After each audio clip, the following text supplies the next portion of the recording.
Fuck, I never used to be as tilty. Fucking herb, derp, Terran. Chill, bro. Got a clan war to play. Ah, fuck your Claymore. It's your clan, bro. Ah, fuck my clan. That team spirit. Fuck Spirit. Come on. Righto. So it's only me and you.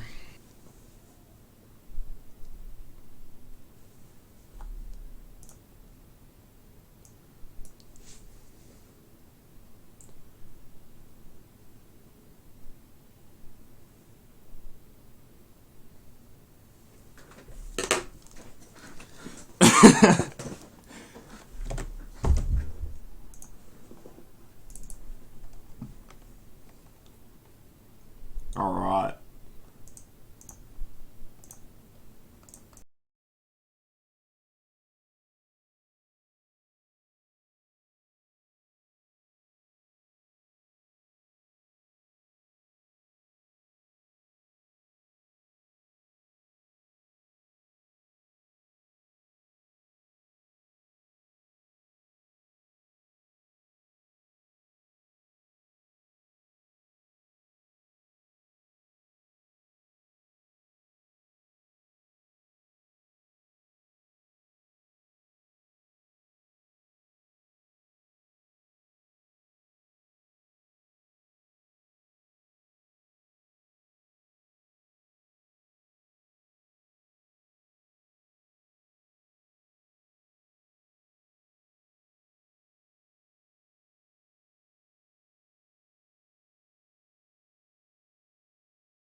We're gonna play the one song only. Going so hard, suckers trying to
Just like I have connected.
Shout to all my lost boys, we rowdy. Shout to all my lost boys. Shout to all my lost boys, we rowdy. Shout to all my lost boys. Shout to all my lost boys. Bangarang bass.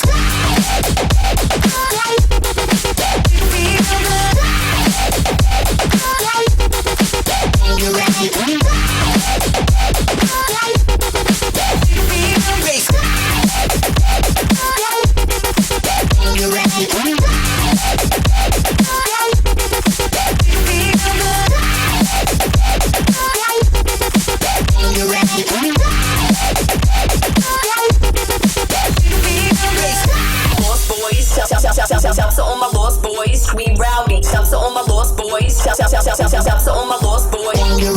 Shout to all my lost boys. Shout to all my lost boys, we rowdy. Shout to all my lost boys. Shout. Bangarang bass.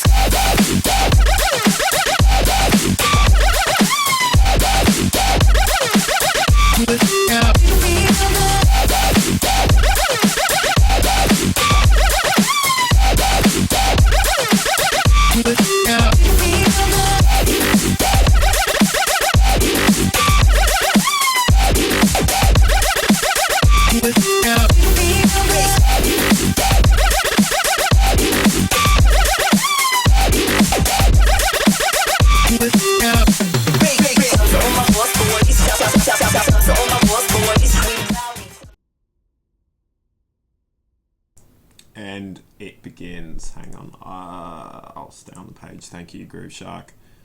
Alright, so what we will have is TCP Hobbs on this first in this first match of the best of 9. Turn myself up. Alright, hang on, there we go. Alright, so guys, so best of 9 between TCP and QED. GSTL format, so there is the possibility of an all kill / reverse all kill if it comes to that. Join the channel. Welcome, Fridge. Yo, dog, you want me to co-cast? Sure, why not? I was just Sweet. sweet. Alright, cool. So we're going to be having the first match on Daybreak, and it's going to be a ZVP. So when we jump in game, Fridge, I might get you to introduce whilst I fix up the overlay just to kind of personalise it. And we should be good. Sounds good.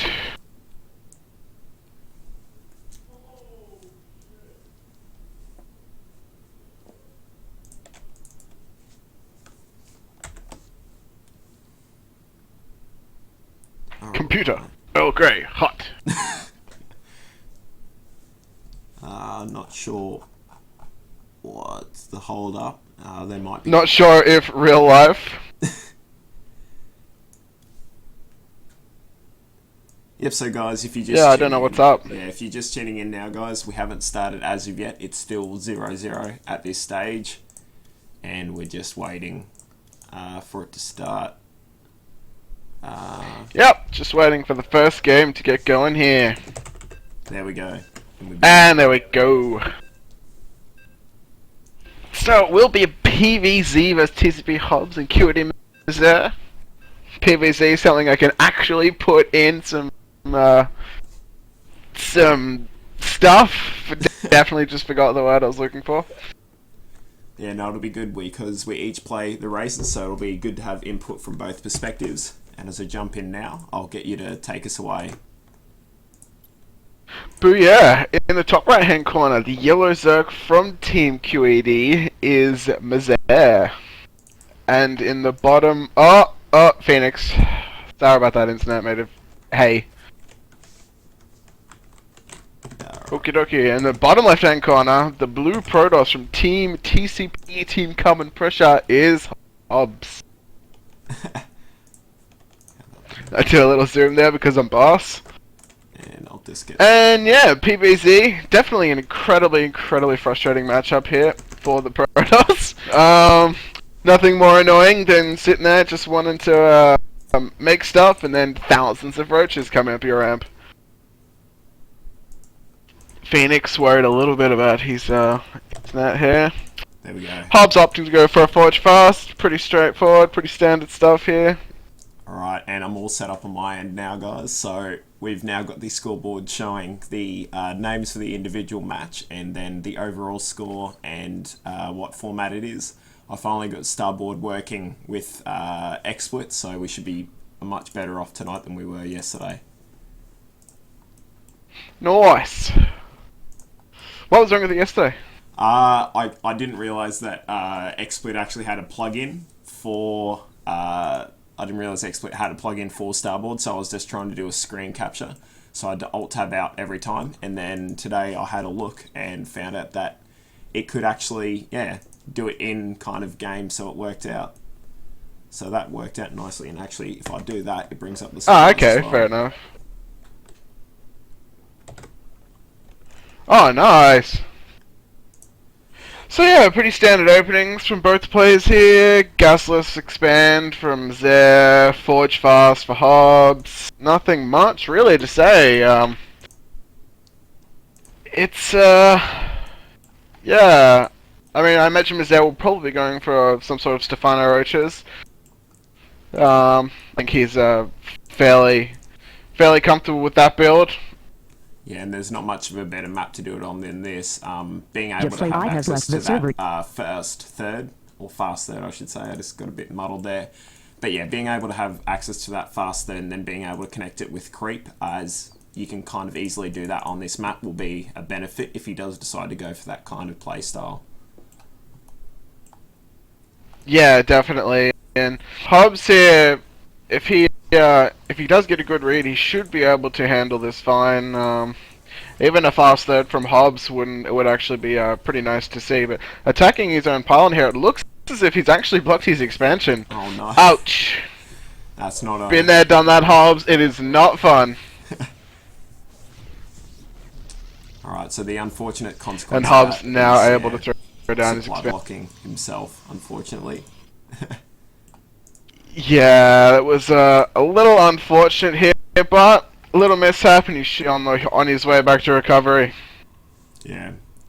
Now it looks like because there's still no gas down yet for Maz, we might have predicted something. Well, we might have predicted the roach, impending roaches correctly here, as he's pumping out some queens just to get those injects going, and it'll just come down to when he decides to throw down those gases and how many of them he takes. Yeah, it definitely does look like that roach style more and more coming up here, and if Hobbs doesn't get a good read here and get a robo up in time, this could be quite painful for Hobbs to hold. No, definitely it could be. So what kind of playstyle would you be expecting Hobbs to see? Now, we'll just also have a check. So he only knows that there is that base at the natural expansion at the moment. So do you think he's currently set up to handle that fast roach play? Or what kind of precautions does he need to do? Like, how quickly should he be getting out to scout that this third's gone down? Well, at this point, he really needs to know if the third has gone down for things like a roachling all in or something like that. He really needs to know if that third exists.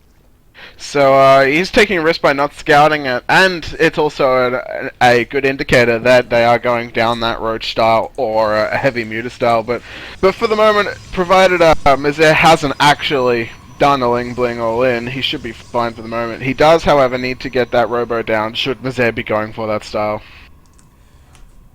Yeah, no, definitely. And now, yep, so there's that first roach one. 2 gases being taken in the main, and I would expect that the 2 at his natural will be taken as well. Yeah, Roach Warren Evo Chamber, 7-minute mark. This is definitely going to be that build, and it's going to be interesting to watch this unfold. Hobbs hasn't actually got a robo yet, which could be quite painful. It could be working against him, throwing down another gateway actually. So this could spell trouble for Hobbs here. Alright, so he's up to a total of... Both the gases at his natural coming down from his air. Yep, so we're going to be seeing a fast blink stalk play out of Hobbs, which I'm not sure that will be able to handle itself against this Matt's roach style, just because of the pure amount of roaches that he does have, that he will end up having. Yeah, I'm not quite sure this is the right build to be using against this kind of build. It's definitely not going to be good. He's not going to be able to blink very far without just eventually getting crushed by roaches. And Mazer's now at 70 drones, and that roach horn is up, so he just needs to nail his injects, get his overlords out properly, and he's going to be maxed very, very soon. Yeah, no, nice timing there with that inject in the main. That was picture perfect. As soon as those lava popped, he knew exactly what he needed to do. Opting to make a few Zerglings, which could come in handy with that speed. So you'll probably end up using those to trap any kind of forces from running away, and then just kind of sandwiching them between the impending roach numbers as he unsupply blocks himself for what is coming up. Yeah, Stefano himself has been incorporating a lings into his roach style here as well. So it's good. It traps the stalkers if they try to run away, and the only way they can get away is a blink, but that has a cooldown and takes time, so it can be quite deadly. Now, This attack coming in for the third from Hobbs here though could do a lot of damage. These roaches have not popped yet. Although Ling's coming from behind, Roach is coming down now, and this is going to be spell trouble for Hobbs. You need to get out of there. There we go. There's the blink out. well, nice job there with those links following up and taking out those two stalkers. Nice blink away, but unfortunately that cooldown's going to be a bit of a problem for them now. Oh, nice. Yeah, see, Speedlings are just... Oh, very nice blink micro here. Very good decision making. Although Roaches are just beginning to pile out now, and if Hobbs doesn't pull back here and prepare, he's going to be in a world of hurt. Still no Robo currently at this time, and has only +1 weapons. No +2 on the way. Yeah, so we're going to be seeing the supply of Mizer ramp up now in this last minute before that 12-minute mark, as he has been hitting his injects, and there we go. Now a bunch of roaches on the way with those attacking, or with that defense upgrade, and on the way, and that, or did that just finish as well, or no, that just finished. Yep. Yeah, those 16 roaches on the way, and he's already got enough overlords to max out here, so from this point it's just going to climb and climb. Hobbs still doesn't have a robo, and taking his third now, a little risky with the impending pressure coming. Yeah, definitely, and I think if Mizer is able to... Oh, and is the Overlord in position? So not as of yet, because that third's not established yet for Hobbs, but as soon as he realises that the third's being attempted, I think Mizer will realise how good of a position he's in, and he'll just go to try and deny that, and it looks like he's actually doing that right now.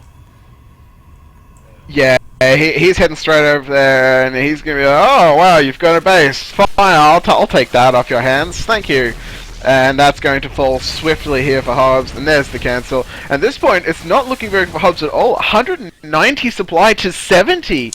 I do not see Hobbs coming out of this on top. Well. Oh, nice blink. And here come the Roaches, coming in for a huge attack here.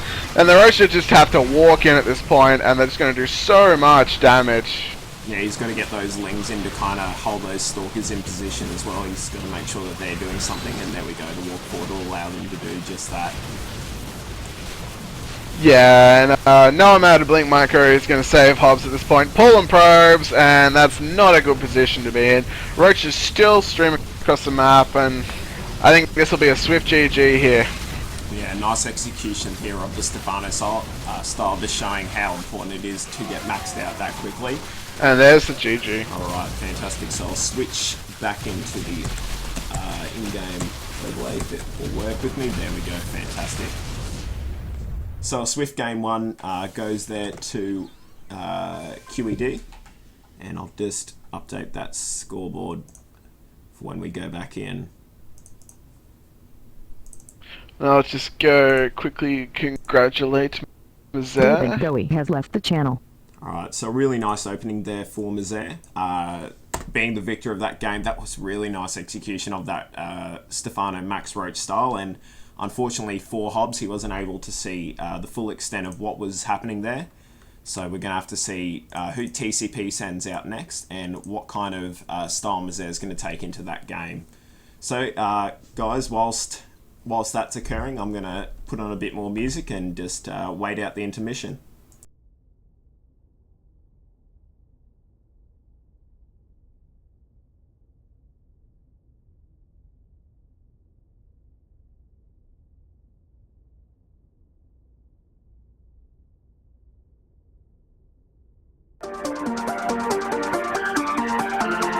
Rabbit Billy has joined the channel. Alright, sweet. That's epicness. Oh, it's Skrillex. We can't be friends anymore.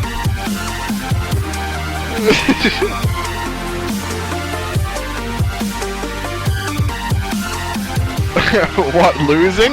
Oh snap! That intro rage.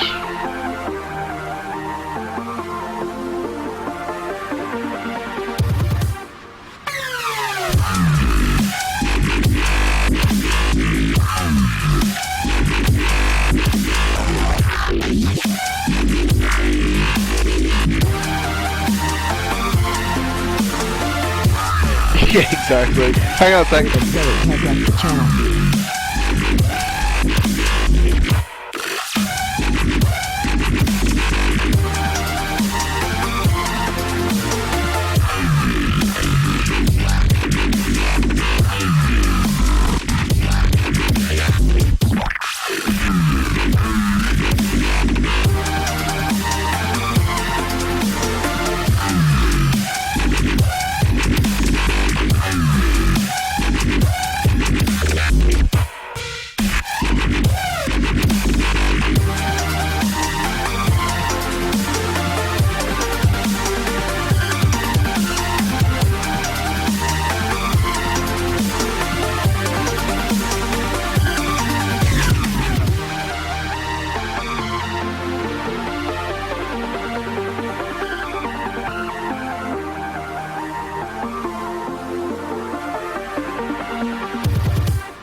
Making you rage. Alright, so the stream can hear me again. Alright, so we've been invited to game 2 now, and we're just waiting for it to get rolling. Now, we're going to be having TCP Phoenix step up now, it looks like. Yeah, and he is a Diamond Terran, so Mazer's gonna have to work his butt off for this game.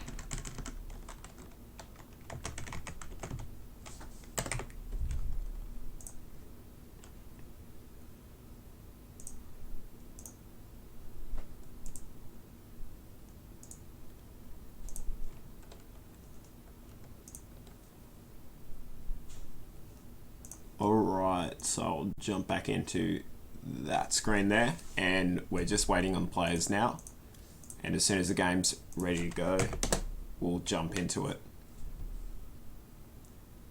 Sounds good. I didn't realise that TCP actually stood for Team Carbon Pressure. That's a badass name. Tis pretty bitchin'. Alright, and there we go. Beginning of the countdown. Kinda makes it fitting that their next player is a diamond.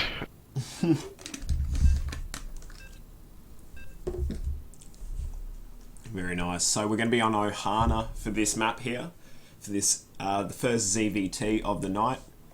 And there we go, jumping right on into the game. And Fridge, take it away. In the top left-hand corner of Ohana, we have the yellow Zerg from Team QED, up 1 game so far, taking out a Protoss, is QED's Misere. And in the bottom right-hand corner from Team TCP, currently down 1 game, but bringing it back, and they will be throwing out a Diamond Terran this time, it's TCP's Phoenix. Very nice. Alright, so what? Just a quick recap of that last game, guys, between Misere and Hobbs. I think it was. We saw a very aggressive build from Misere in that quick max out roach style of Stefano, where he was able to hit 200-200 effectively at the 12.5 minute mark. So very nice play there, and unfortunately for Hobbs, he went for a quick blink stalker build, and he wasn't able to scout what Misere was doing until it was too late, and those roaches were knocking at his third base. Yeah, pretty much. Hobbs was not preparing for that as well. He did see the third base and the roaches, still did not prepare at home, didn't throw down a robo, just could not make the follow-up. Yeah, no, and it'll be interesting to see now with Phoenix what kind of a strategy he's going to throw into action. I don't think he was in the last game, but he's probably heard what happened by now, so he'll know that Misere is probably going for some kind of fast expansion. And so it'll be interesting to see if he does that of style of his own, and that drone's just going to sneak past that SCV. Oh, the drone gets in. He's going to get some nice information there. Yeah, he's going to see that there's no gases at the moment, and that the orbital command has not morphed as of yet, just because the barracks hasn't finished. So he's not going to be expecting any kind of super early gas-heavy builds, like, I guess, the ineffective Reapers. Oh, I guess if it works properly and it's not scouted, the Reapers is still effective, but yeah, nothing too... Reaper's pretty good unit. Yeah. And it looks like... Yeah, pretty standard play coming here. Yeah, it looks like the mineral count's climbing up a bit here for Phoenix, and he will be throwing down a command center very soon. There we go. Now, it looks like Misere will be going for this speedling opening here. Probably going to be following up with some banelings, and yeah, this will be very interesting to see how Phoenix is going to hold and/or prepare for this.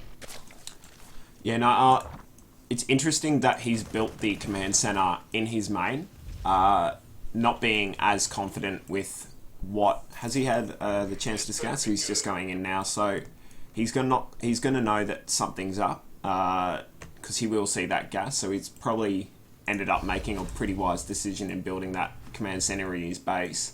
But yeah, no, he's in an all right position at the moment as he throws down that bunker at the top of his ramp.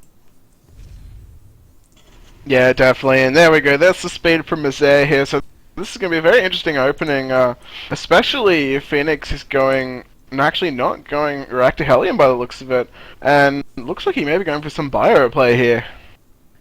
Yeah, and this, depending if, and it looks like Misere's keeping those drones in gas, or at least one of them at this stage, so it looks like nope. he might... Factory going down now, sorry. Oh, interesting. So we've got a factory and 2 barracks. So I wonder what this could kind of end up being. At the moment, it's kind of a mix of a bunch. Is that a reactor? So yeah, it probably will end up being that reactor Hellion style that we were hinting towards. And he'll probably just be using that to try and keep Misere from getting that third base as long as possible. Yeah, definitely. And Misere throwing down the baneling nest here, so it looks like he will be going for some sort of 2-base bling timing here. And this could do wonders for Misere if Phoenix is not prepared. Also, banelings tear up Hellions. Yeah, no, definitely. As long as... So, double Evo changer.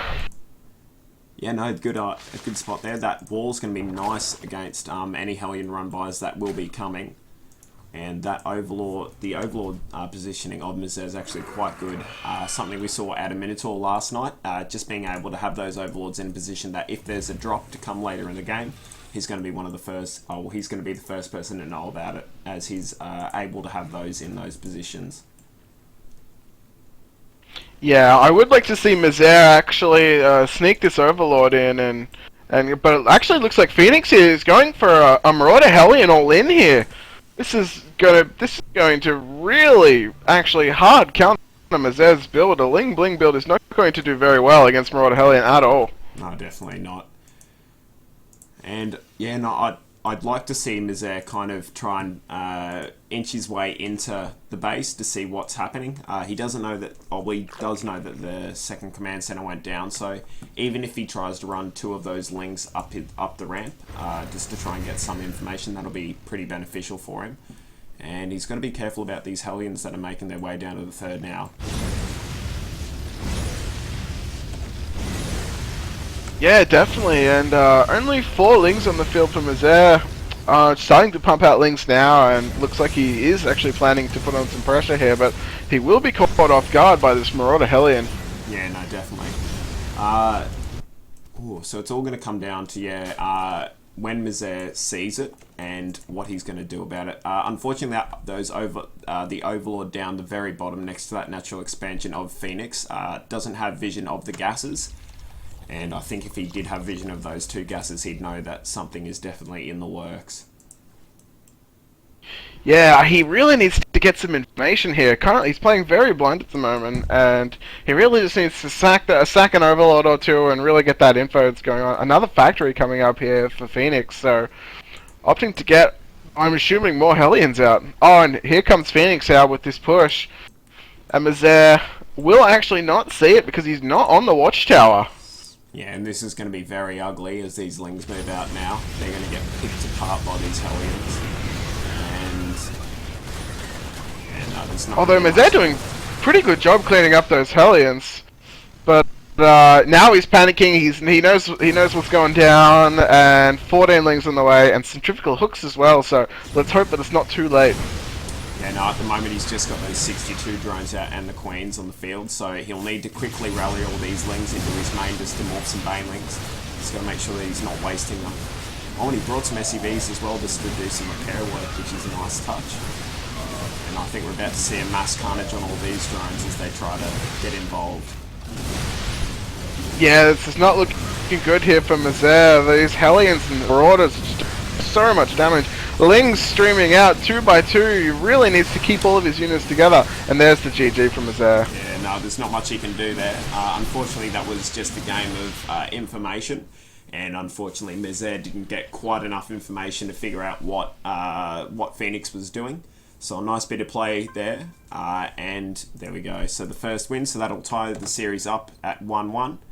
As I just jump in to edit the old starboard thing, so smack that up and we'll be having Phoenix return.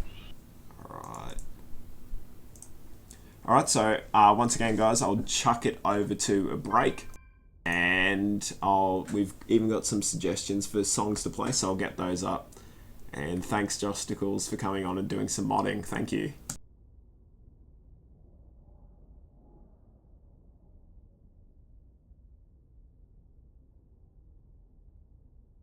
David Bowie has left the channel.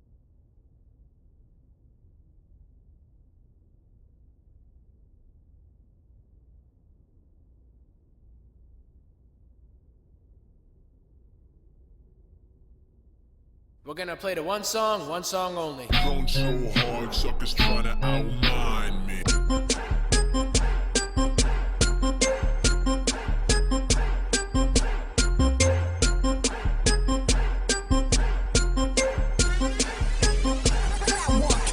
Side drawn so hard, Huck's trying to outmind me, but he will never outmind me. What's a two-base push to a zerg like me? Can you please remind Minotaur me? has Drone joined so the hard, get channel. mad bases. Creep We're just spread is going that next, so contagious. Bet I would you like me drone to co-cast over with you? 82 when you wish pro, I still at stasis. Drone so hard, in full gear. You're supposed to GG here. Drone so hard, you're still here. Guess it's time for me to get lair. Right, bro, I might go and out micro. Make a bet, Gregson, Bryson, you're done. They're next. Drone so hard and I won't stop. 4 queens that don't miss shots. Love responding like all the time. Can't wait for when all those things pop. Drone so hard, got drops too. And the ladders all locked up too. If you can make what I can make, you'd have it scaring me to flock up too. Drone so hard, saturated. I'm already on 6 bays. Spore crawlers, more crawlers. Here's a taste of my sick blaze. Drone so hard, Chris behave. Just might let you see, hey. Hive down, we know you're losing a set. Leave game. Drone so hard, Huckers trying to outmind me. That shit crunk. That shit crunk. That shit crunk. Drone so hard, Huckers trying to outmind me. That shit crunk. That shit crunk. That shit crunk. He said, Rick, can we just end this in a draw? I said, Huck, you gotta call Papa Raw. His special tactics, they will make you drop your jaw. Just to answer what you asking? Nah. Drone so hard, that shit crunk. That shit crunk. Ain't it hey? Drone so hard, what build order? 18 gauge. Drone so hard, macro so pro. It's insane. Drone so hard, act like you never seen another mothership like this again. Easy neural, that's my plan. That's your ship under my command. Take your probe and I expand. I'm so BM. Those Templar ain't storming right. You sure they working? If I was you, I would've Bury them on warping. And we're back now, as we've been invited to the next game on Shakira's Plateau. I'm joined by Minto, who'll be the co-caster of this next game, as Fridge has had to jump on into the game himself and play. So it's going to be an interesting match coming up. Yeah, that's right. We are going to be jumping onto WCS Shakira's Plateau as Fridge's choice for the map, because QED did actually lose that last game, unfortunately. So it is Fridge's map choice this time for this Protoss versus Terran. So let's see what each of the players can pull out here. Fridge only actually, at the moment, he's only in Platinum League, but he's on his way to getting promoted to Diamond very soon, we hope. So should be a pretty good fight between these two players. Yeah, no, by the way he cleaned me up on ladder the other night, I'd say he's well on his way to moving up the ladder. Yeah, it certainly seems that way. We do just have Fridge calling the wee break, so we'll be just an extra couple of seconds before we get into the game. Yep. So what did you think of those, the first 2 games coming out from both sides? First, I guess we'll touch base on that Roach style that we saw in the first game, and then that pretty strong Marauder Hellion Marine attack that came out then from Phoenix. Yeah, actually, Mazair played great in that first game, in that Zerg versus Protoss. Actually, I feel like the game was a little bit lost with that first pylon having to be killed by TCP's player with that little bit of a misplace, and it really allowed just that early in the game having to invest that much into a pylon as well as being supply blocked was not the best. But you know, Mazair executed his build really well, and it paid out for him just in the fact that he was able to macro really well out of those 3 bases.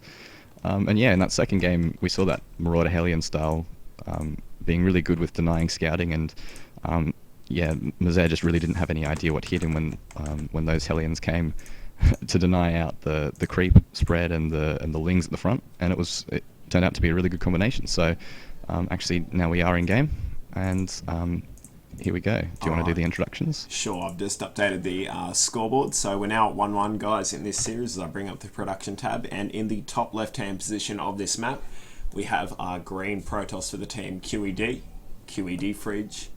And now in the bottom right-hand position of this map, showing plenty of love for his counterpart here, we've got the blue Terran for TCP, Phoenix, who just took that last game, and in a pretty convincing manner with that nice build that he displayed. Yeah, indeed. Actually, Phoenix looking really strong in that last game. Bit of a weird weird build coming out from him. Not by any means standard, but it was very well executed, and it did pay out for him. So for this map, actually, Shakira's Plateau, I do believe we are forced cross spawns Yeah. in this version of the map, the WCS version. So this will be kind of playing into the Protoss' favour in terms of ground engagements. We have like a lot of narrow areas through these site blockers and around the watchtowers where Protoss can get great engagements with good force fields, but we do also have these open areas just outside of the natural ramps where we can get some nice Terran engagements if he does get the flank. And also there is a lot of airspace around the back of the veins and the naturals for some drop play. So if we are going to see some buy from Fenix, I'm more than convinced that we will be seeing a lot of drop play and a lot of aggressive expanding on this map. Yeah, definitely. And it's all going to come down to, like, if Phoenix decides to kind of take Fridge head on here and Fridge does the exact same thing and they end up going for that kind of late game kind of approach, it's all going to come down to the engagements and how the spread of units is going to come down to it, and if there's too many Colossus left in those last few engagements, or if the Ghosts are able to get off really nice EMPs. And alternatively, if the game even gets to that stage, as Fridge can execute quite a mean 4-gate, / even gets in there with that Warp Prism, and he's quite effective with that sometimes. Yeah, for sure. And actually, Command Center coming down on the high ground again here from Fenix. He is opting to put that on the high ground just to be a bit safer. But it will just take him a little bit longer to get mining on that, but he will obviously put it down just a bit quicker with that SCV.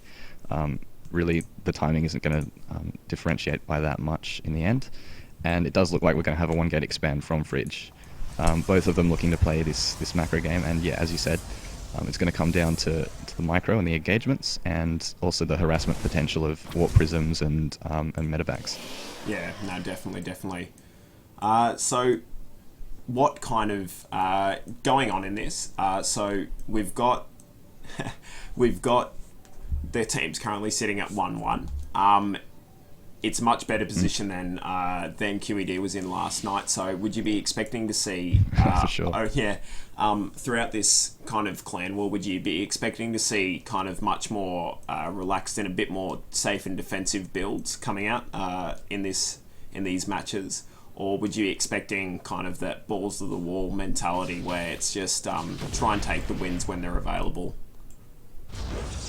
Yeah, well, look, Fenix is obviously in the mindset that he wants to get out there and win those games as quickly as possible and in convincing of a fashion as possible with that, as we saw with that 2-base timing last game. And it obviously really paid out for him. So I think it's really going to be up to Fridge not to be getting complacent in terms of feeling good about his PVT and then just throwing it away as we saw last night. Even when he gets a couple of good storms and a couple of good engagements, one engagement can really spell disaster for him if he's not paying complete attention. So it'll be up to both players to just make sure that they're keeping their cool and they're on top of their game for the whole game. And we should see a really good game here.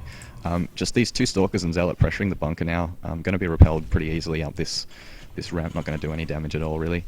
And Fridge is just going to come back home with these units. Yeah, he's putting down the second gas now, so we'll see the tech coming out now, Twilight Council. So he's going to be going for his favourite style with these fast Templar archives. We will see coming down after this, and he'll be going for a bit of a storm push. Yeah, we should see. Yeah, and we saw it to quite some effect last night in the matches against Envision. Unfortunately, he got a bit ahead of himself at times and got a bit over-eager with the Templars, but when he was being engaged, the storms, the kind of defensive storms were just perfect and able to kind of quash any attack early on, but then, unfortunately, a few of the Templar got caught in the middle of nowhere, and a couple of bad engagements spelled the end of that game. Money Scan coming down here from Fenix actually going to see all of the tech, so he is going to see this really fast Templar archives, and it's going to allow him to get this Ghost Academy out really quickly. There we go, we see him responding perfectly to that situation. With Fridge taking this early Templar archives, that's a lot of gas going into this tech really early on to get Templar archives, Council, Storm, as well as all of those Templar. So he is going to be a bit behind on just sheer unit count here, since he is investing so heavily on this tech. And now Fenix choosing to just push out and take the Watchtower isn't actually going to go for for a full push here. Probably just going to wait for these double medevacs to pop out so that he can start pushing and pressuring this this Protoss natural, Yeah. which will be low on units because he has rushed for that tech. No, definitely, yeah, and nice decision there by Fridge just to get those sentries because of and another money scan there, just seeing everything at the natural base and even that warp in. Yeah, so those sentries would have helped if the attack had gone through, but Fenix actually being quite smart about that play then and pulling back, so kind of forcing Fridge's hand in that decision. Yeah, and actually now with the Ghost Tech coming out, he is going to wait for this Mobius reactor to come out, and then after that, almost immediately after that, he'll be looking for that cloak to try and get in close and get the snipes out on the sentries and the Templar, especially, just to make these engagements all the more cost efficient. Actually, Fridge has delayed Storm a bit here, so just forgetting probably for a little while, but that's okay. He will get that Storm out. Just now warping in a couple of Templars to start getting up that energy before he does need Storm. But you know, his hand has been really scouted here. He's played his hand. A little bit of lag from Milky Man here. We're gonna have to wait this one out. Looks like we might. Oh, there we go. No, okay, he's all good. Yeah, so Fridge hand has been played here. He's been scouted with this Templar Archives, and Ghosts being obviously the perfect counter to that tech. He is going to have to come up with either some miracle micro and engagements, or he is going to have to tech switch at some point to this Robo with Colossus. He is now putting down the double forge, so going to be going really heavy double chrono into these upgrades. Try and take the lead in those upgrades and just get the better out of the engagements for the moment. Actually, have we seen an engineering bay for Fenix yet? Yeah, we have one. It's only just now starting infantry level 1, so as soon as these upgrades start for Fridge and he starts throwing them out, he will start to gain that advantage in the upgrades. Yeah, and something important that just happened then with Fenix was he went to try and scout any proxy pylons that were at the 3rd or the 4th base. Unfortunately, he didn't actually see it. His units were just rallied that bit around, and some nice storms forcing them up, or one nice storm forcing Fenix back up into his main, and still having that forward pylon. Yeah, is actually, good for the resupply. Yeah, these units are all very low, and there's only one medevac here, going to run out of energy very fast, so not a lot of healing going to be going down on these weakened units. But we do have a drop in the back of Fridge's main here, tearing down the Minotaur line. Actually, this Templar has done its feedback and run out of energy, so useless warp-ins coming in now for the Zealots, and this medevac is going to get out of there with a few probe kills. Just 3 worker kills there for Fenix, but does lose quite a lot of bio for his troubles. Yeah, now I've got a question posed to you. Oh, it looks like Fridge is maybe pulling back. If you're in Fridge's position and you know that there's a medevac not able, and there comes the Ghost to try and get an EMP off, but would you have kind of pushed up that ramp, chucked down a bunch of force fields, and then kind of stormed any of the units that were trying to... Oh, great EMP. attack? Oh, nice job there. Oh, a little snipe going up as well. It just does go for the snipe on the Zealot there. Just probably misclicking on the sentry there. Yeah, look, with that medevac coming into the back, he is going to leave just some Templar there just so that he can feed back those, and it's always a good idea. Although, you know, Fenix will be looking to keep his medevac energy low, and actually there's a lot of SCVs in this army. Maybe just going to try and strengthen this push a little bit. He has got one Ghost with actually not enough energy for an EMP in this army, but he does have the 2 medevacs. And I'm not quite sure what these SCVs are doing. He's actually got 11 SCVs with him in this army for some reason. I'm not quite sure. Oh yeah, that might looked like he was going to go and pressure this 3rd from Fridge, but actually just nothing coming of it. He's going to pull back for the moment. Going to secure his own 3rd orbital coming up, and now the 4th CC also coming up for Fenix, trying to just stay a base ahead so that he can trade more efficiently with this kind of very fragile bioforce.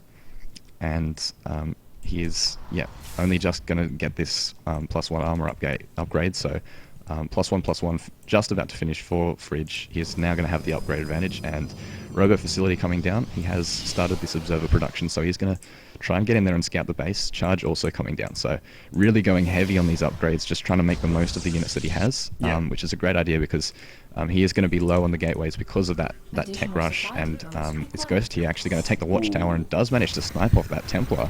Nice little play there from from Phoenix, but he isn't going to control it well enough, and actually the Ghost goes down. He can't engage here. Great Storms, gun and shield going out. All the Zealots at the front doing tons of damage and trying to kite, but he's losing so much DPS from just kiting way too much. This bio is actually all gone now. He's going to try and run up into the main and see if he can snipe something, but the warp in from Fridge coming in just in time. Fridge morphing an Archon there, able to save those Templar before anything bad happens to them, and just a bit of a bad rally there from Phoenix, actually losing another Marauder. But yeah, great engage there from Fridge, actually. Really not losing a hell of a lot at all. If we look at the resources lost tab, you can see just the difference, 3 times as much resources lost for Phoenix as there is for Fridge. So Fridge in a great position now, securing this third with this 5th and 6th gas, going to be really powering those power units like the Sentries and the Archons and the Templar for Storm. And there's just not enough bio here back at home. Lots of medevacs, but nothing sitting underneath them. Now the SCV pool comes down, but these Zealots doing a lot of damage. Actually now on +1/+1, and these SCVs are all falling. The splash from the Archon's doing so much damage. Looks like he might just hold off here, but here's some Templar coming in the back. Could get off a great Storm, and there's the oops from Phoenix. Looks like he is going to be going down in this game. Great play from Fridge, actually, taking this.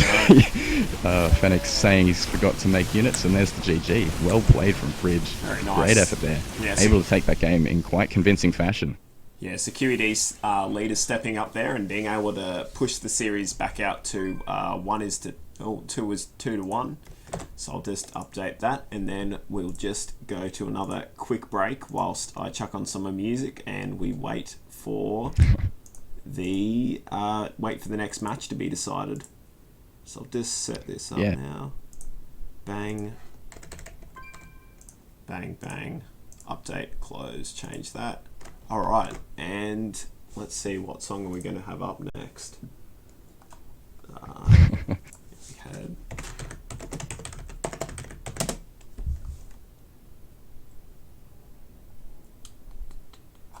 Ooh, hang on.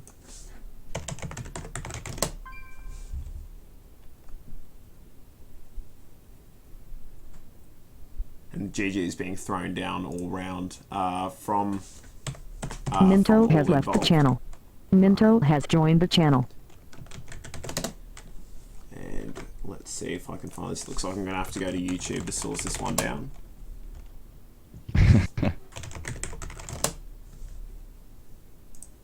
And hopefully we won't get an ad. It'll be interesting. I don't know how many other players TCP actually has left to field, so I guess we'll see in a sec who they decide to chuck up. Looks like it might be Milky Man coming up for them next. Spawning on Lost Temple. And the map's so imba for Terran. Alright, GLHF, let's go. I love my Protoss, I really do. But those Marauders turn Toss to goo. I switched to Zerg, yeah, I switched so fast. And I will never, ever, ever be outmassed. Are you a newbie? Squad quit playing. Try Mess Reaper, go transition. If you're Diamond, you're the worst I've ever seen. Just try to move out with your Mass Marines, and I'll be like Banelings, Banelings, Banelings, oh, like Banelings, Banelings, Banelings, whoa, like Banelings, Banelings, Banelings, oh, like it's every Greenland mine.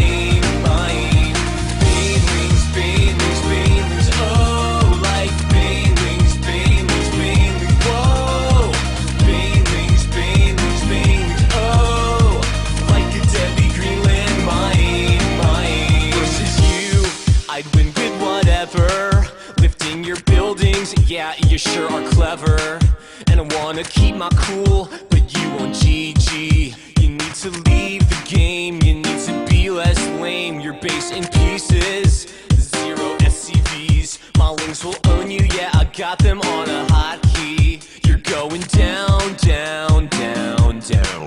And I just can't believe no more Marines are around for my Banelings, Banelings, Banelings, oh, like Banelings, Banelings, Banelings, whoa, Banelings, Banelings, Banelings, oh, like a deadly Greenland mine, mine. Banelings, Banelings, Banelings, oh, like Banelings, Banelings, Banelings, whoa, Banelings,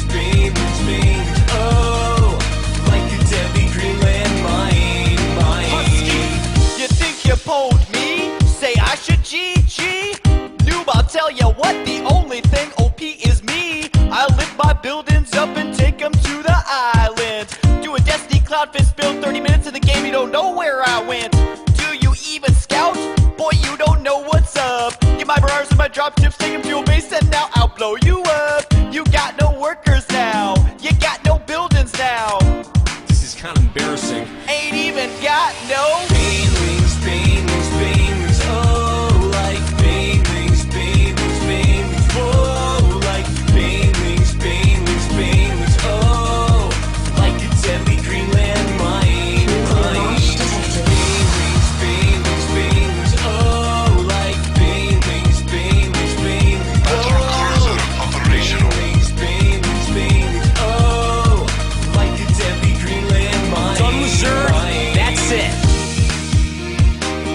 Now I'm tearing. Now I'm tearing. Now I'm tearing. Tearing. Alright, whatever, man. I'm gonna play some Minesweeper.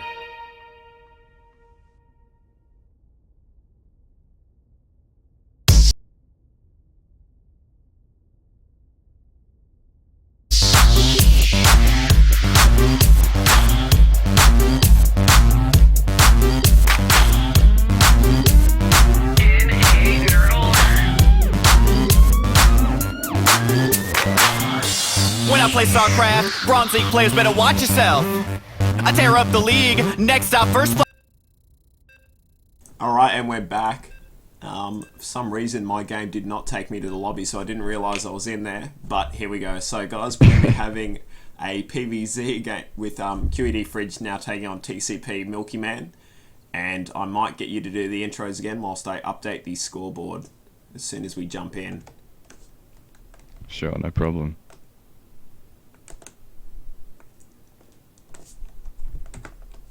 Alright. Okay, here in the left side of Antigua Shipyard, we have in the teal, or the baby blue from TCP, Milky Man. And at the bottom right of Antigua Shipyard, in the green, we have from QED Fridge. So, PvZ, once again. Wait, have we already had a PvZ? I think we have. Yeah. I'm not sure. Yeah, first game yeah. it was. That's right. Yeah, so PvZ, standard play for this matchup. We will most likely be seeing a similar build from Milky Man as what Zaire did in game 1 with his fast 3 hatch roach build, and Fridge most likely looking for this forge fast expand. Yep, we see the pylon down on the low ground here. Actually, Antigua Shipyard, going to be an interesting map for this matchup. It's going to be quite close ground spawns, not actually forced cross here, so Protoss going to be just a little bit more comfortable with this positioning, but he is going to have overlords in his base throughout the game, considering that they are also fairly close air, and actually the Zerg will be expanding towards his opponent here, so that is going to make Milky Man just a little bit more uncomfortable, and it's going to play a bit into Fridge's hand here if he decides to go for a Robotech with some Colossus, able to walk those up and down the cliffs around the natural and the third. I'm going to play really strongly into that style if he does decide to do it. Yeah, no, definitely.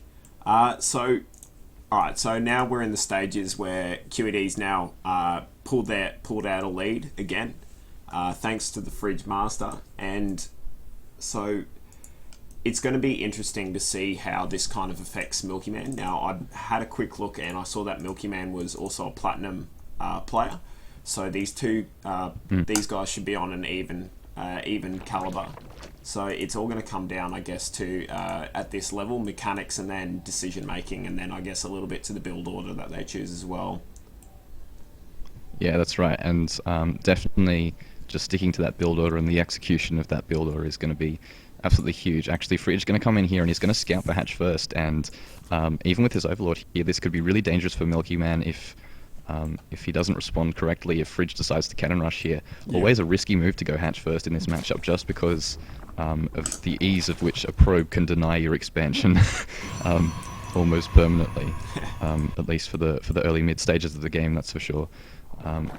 Milky Man is going to get the drone in here, is going to see that obviously it's a forge fast expand, but actually we do have Fridge's notorious trademark double gateways coming down at the front after this forge, and he will be looking to take double gas in his main directly after this, and going for a +1 zealot timing on a fast third, looking to punish that if it does come up from Milky Man. Nice.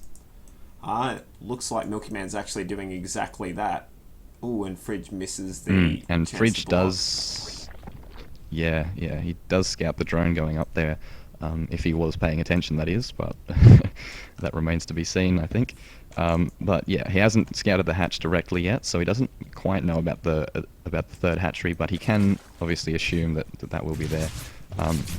These queens going to pop out now, actually going to deny this probe from scouting any further, and he is going to be able to safely get this hatch down for the moment until these zealots start getting chronoed out, which they will be starting to get chronoed out shortly, with that +1 attack.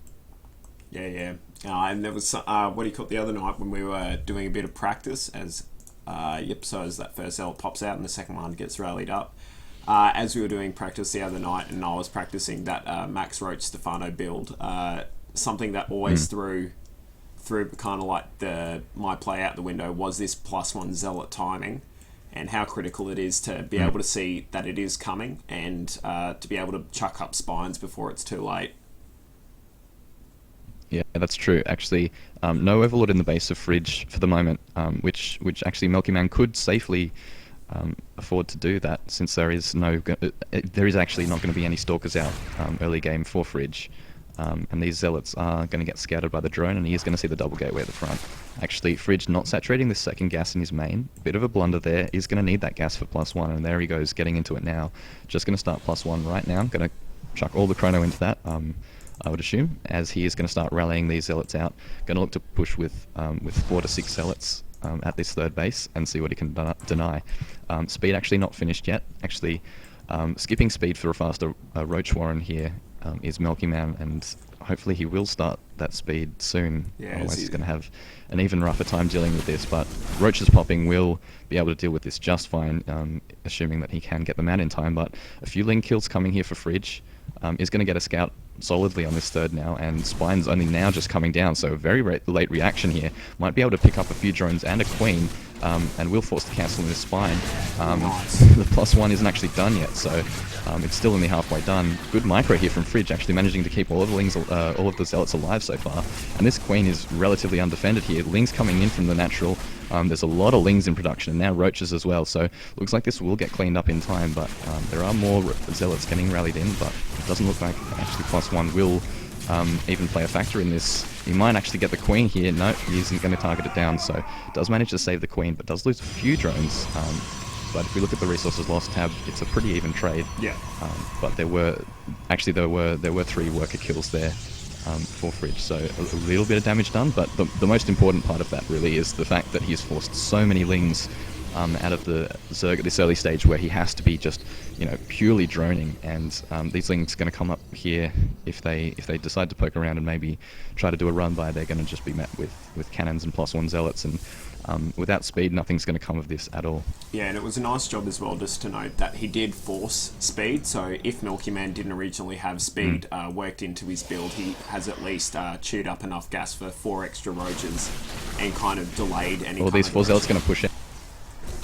With +1, actually, these zealots are going to do lots of damage to Roaches if he doesn't micro them properly. He's going to micro them a bit, but these zealots, look, chewing through these Roaches, even with the armor on these Roaches. +1 is going to do so much damage with these zealots, and actually +2 started, and he should be chronoing that out any second now. Twilight Council is down, possibly looking to get charged for that, for the zealots perhaps, or maybe be going for a mid-game.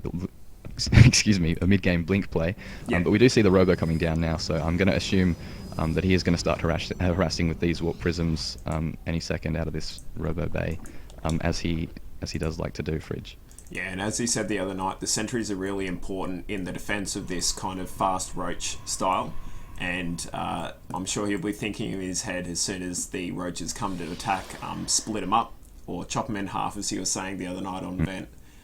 When I was trying to attack, and just the way that he's actually quite good at his force field controls. That Robo as that Robo Bay finishes up now, and so we're going to come down to the force and fields. Actually, Yeah, Roach Speed not done yet from Milky Man, so he is a bit behind on his build at the moment. Now four Overlords having to be made to unsupply block himself, and decent enough force fields here from Fridge, but not actually trapping too many units. But this engage is going to go really well for Fridge with these Stalkers with +1 attack, and these unupgraded Roaches aren't going to do too much damage. Actually manages to nearly take out all of the sentries, but does get microed back. Milky Man going to push up again. Fridge watching is going to pull back into his own base, so he's going to be safe at the moment with this +2 on the way. He is going to probably look for another timing attack once this +2 finishes, and Immortal's now being chronoed out, so we're not going to see this Warp Prism play that has been Fridge's trademark in this matchup as of late, but he is going to be transitioning into Colossus with this Robotics Bay coming down. And now look at these the Roaches and Lings streaming across the map. He is going to look to push up here. Roach Speed now done. Only just starting +1 Missile and Carapace though. Going to be really behind on the upgrades, and these Immortals are going to do so much damage, doing 60 damage to Armored. So yeah, going to be contributing in a big way to this fight if Milky Man does decide to push up. An aggressive 4th base in the middle of the map at the gold here from Milky Man, actually going balls to the wall, trying to expand here and get the reinforcements back in here with this kind of pseudo proxy hatch just being a bit closer, and it's just a bonus that it's next to the minerals, I think. Yeah, and he's a fair way behind if he was trying to hit that 12-minute full max out stage, so that early aggression by Fridge has kind of slowed up any real attempt that he had of stacking on a lot of pressure in that early portion of the game. Yeah, just being able to force those Lings instead of being made into drones just makes such a huge difference. You have to hit all of those drones in the early game if you're going to get to that benchmark of 11 or 12 minutes for that Roach Ling max, as Stefano does it. But he still has a sizable force here, nearly maxed out, and Fridge only at 122 supply. He does have the upgrade advantage here. Decent force field's going to trap some of the Roaches, but these Zealots actually going to get carved up by the Roaches in the front. Immortal's a little bit out of position here, and I don't think Fridge is actually in a position to be pushing out. Milky Man being a bit indecisive, letting some of his Roaches attack the front, some hang behind, and it's going to just play into Fridge's hand just a little bit more, but he has to be very careful not to push out and get caught out of position here outside of this wall from these cannons. Yep, and that first Colossus just finishing up there as well for Fridge, so he's going to feel a bit more secure about holding this if Milky Man decides to push any harder. Yeah, and with that huge range on the Colossus, once he finishes the Thermal Lance upgrade, which he's actually not going for, so no Thermal Lance for Fridge here, is going to detract from the effectiveness of these Colossus a little bit, but he still can manage to, if he still can get some clutch force fields off, managing to keep everything out of the range of the Stalkers, and only just in the range of the Colossus, he will be able to get a lot of free kills off of this Roach army and be able to trade really efficiently. But he is down on supply in a major way now. The extended Thermal Lance coming out, and Milky Man getting this 4th gold base saturated, as well as taking a 5th base, and he is going to be taking the Hive. And now Fridge is going to be pulling out the Desperation Templars, hoping to find some way to come back into this game with the lowered supply. But he's catching up, and now he is about to finish +3, assuming he does start to chuck some chrono into that, which he should be doing. But there is going to be +2/+2 for these Roaches, just about to finish any second now. So it's going to come down to the upgrade advantage, as well as mainly these force fields, and actually a lot of Corruptors on the field. So if he can get those across to the battle, Milky Man, he will be able to deal with these Colossus much easier. Still only 1 Colossus out on the field, a second one being rallied out to the army, and Fridge is going to push out here. Milky Man deciding to pull back for the moment as this War Prism, I think, or might have been just Proxy Pylon getting some Zealots into the 3rd base, but will get cleaned up. Oh, and here comes important immaculate Overlord spread here from Milky Man. Bang. Oh yes, look at these force fields. Great micro, pulling back these injured Stalkers and Immortals. But the Colossus is going to get targeted down, and he's not going to micro it out of the way in time. These Corruptors doing so much damage to that Colossus, but the Immortals in the back here doing so much damage with the plus damage to Armored against these Roaches, absolutely just carving through them. And the trades there for Fridge were absolutely incredible. If we look again at the Resources Lost tab, yeah, just way in favour of Fridge at this point, and we'll see what the remax potential is for Milky Man at the moment. He is supply blocked. He hasn't actually made enough Overlords to get remaxed. He has lost a few of those that have been spread so nicely, but were really vulnerable. Actually, not so good force fields here, but Milky Man being indecisive, Fridge is going to target down this hatchery, and Milky Man just going to sit by and watch it die for the moment. Doesn't feel like he has enough to engage here. Still does have the supply advantage and the upgrade advantage for the moment. But with +3 on these on this Colossus and these Immortals, really going to start raking in the kills. Nice flank here from Milky Man, actually going to set up the flank on the Colossus, and he's going to target that down. Micro coming in from it, but the Immortals are actually doing the majority of the damage here. Really, the Colossus almost being a bit of a decoy here, and the Colossus will fall, but these Immortals still alive, tanking damage and dealing it out absolutely ridiculous pace. And these Blink Stalkers also doing plus damage to Armored. Really just the perfect composition to deal with this huge roach force. He's able to kill roaches faster than they're able to come in and attack. So 20 more roaches on the way, but bad rallies have dwindled the numbers here, and the supply count is tipping in Fridge's favour. Yeah. Starting to get these the armor upgrades for his ground forces, and this Colossus actually still stands. 0 kills on it, but it's been the decoy for this game so if far. you have a look at the Those roaches really have been baited in. You have a look at the kill counts of the Immortals. One's at 27, and then the other's nearly at 20 itself. So this is cost efficiency at its best. Yeah, finally these Immortals are going to fall, actually being at the front here, while the Blink Stalker's managing to get out of the way and avoid the fire. But Fridge is actually floating a lot of money and not much gas, so he can't afford to keep remaking these Stalkers that are so effective against the roaches, and now Milky Man is going to get the upper hand and just push off and just hold on for the moment, but taking significant losses here. Having this 4th base established at the top left is going to help him now that he is starting to mine out this main, but no Greater Spire yet. Infestation Pit is obviously down, otherwise we wouldn't have seen Hive, but no 3-3 yet, and no tier 3 tech to speak of, so unless he can get some of that out, he is going to just be stuck on this tier 2 and tier 1 tech with the Ling Roach, and it's going to dwindle in its effectiveness very quickly as more of these power units should be coming out, but actually aren't. So no more Colossus or Immortals here. Fridge actually choosing to just stick to Gateway Army as he can afford to remax it just a bit quicker, and it will allow him to hold on if there's any counter pressure coming in from Milky Man. Yeah, indeed. And in the main of Milky Man, actually just realised they had a bunch of drones not doing anything at all, and these DTs now making their way in to cause some havoc. Yeah, I actually missed where they are at the moment, but there's a couple here in the 3rd. I think it might be. And actually, the Overseer is out of position. Yeah, the Overseer is actually on top of the natural hatchery at the moment, and is way out of position. He's going to get this 3rd base. Really good pickup here, but he's going to get cleaned up once this Overseer finishes morphing. And Infestor's now on the field, so he is going to be going for this 2.5 tech. But now we see in the main base of Milky Man teching to these to the Greater Spire and looking for these Broodlords just to give him this edge in tech over his opponent, which he is definitely going to need.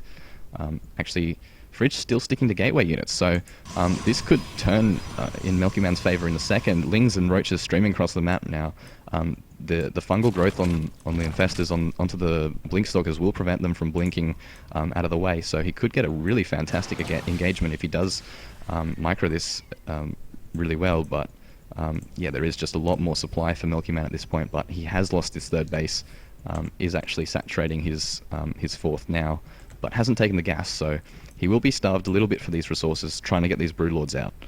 But he does have a lot of Infestors on the field, so we'll see what he does with those. And it looks like the Infestors are actually going to be able to snake their way into the 3rd base of Fridge, as it doesn't look like he has and this much big there. engagement coming in the middle as well. Infested Terrans looking to get thrown down, but there's this big engagement, and no good fungals here from the Infestors, but only 2 managed to go down before all the Infestors actually managed to get them taken out there. So not the best control here, but all of these Infested Terrans going to pop in the back of the mineral line, and he's going to lose so many probes here, Fridge. The probe killed count now starting to swing rapidly back into Milky Man's favour with this with these Infested Terrans, and actually only 6 or 8 probes surviving from that mineral line. So damage done there definitely for Milky Man, but Fridge is continuing to push into this base, getting really cost-efficient trades with this upgrade advantage. 3-1 on the Stalkers at the moment, doing a lot of damage, able to kill a lot of roaches, but these Lings actually going to tank a lot of damage for the roaches, and going to clean this up convincingly. And Fridge is sore for this lack of tech, and bad rally on the Colossus, actually going to lose that one. So that's really not good for him. At all at this moment. he's completely starved of minerals at his second in his main as well. Yeah, now transferring down to the third from this natural base, but past the third base, it's very difficult to take your fourth base on this map, especially with the great map control that Milky Man has with these overlords. And now the run by coming in from Milky Man, going to take down this Nexus, and there's the GG from Milky Man, or from Fridge rather. Milky Man managing to take Fridge out with that really nice run by in the end, and managing to weather the storm of the upgrades, the +3 attack from Fridge, and just not enough tech coming out from him to keep him alive. Didn't take that third quite early enough to get the 5th and 6th gas up for the Colossus production, which he really needed to sustain, to weather the storm really, that TCP Milky Man was able to throw at him. Yeah, no, and that it was close. After he deflected that Max Roach push, I actually thought Fridge had that in the bag, but yeah, no, the nice decision making and tech switch there from Milky Man just allowed him to get the upper hand in that. So what we're going to do now, guys, is we're going to jump over into another break whilst we figure out who the next player for QED is going to be, and then we'll be back with Game 5, I think we're at now. It's currently 2-2, and yeah, we'll be back after this break.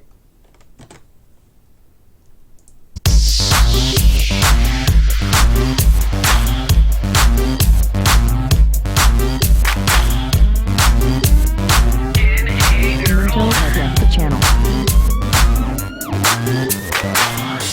When I play StarCraft, Bronze League players better watch yourself. I tear up the league, next stop first place MLG. This is how I roll, cheese all day, top 3 control. I'm at Slings, well now you know. You got no wall, well here we go. Girl, look at that 6-pull. Girl, look at that 6-pull. Girl, look at that 6-pull. I'll play Zerg. Girl, look at that 6-pull. Girl, look at that 6-pull. Girl, look at that 6-pull. I'll play Zerg. When I beat you again, this is what I'll see on my screen. Please stop cheesing me. I only know one build and I ain't afraid to show it. Show it, show it. I'm nerdy and I know it.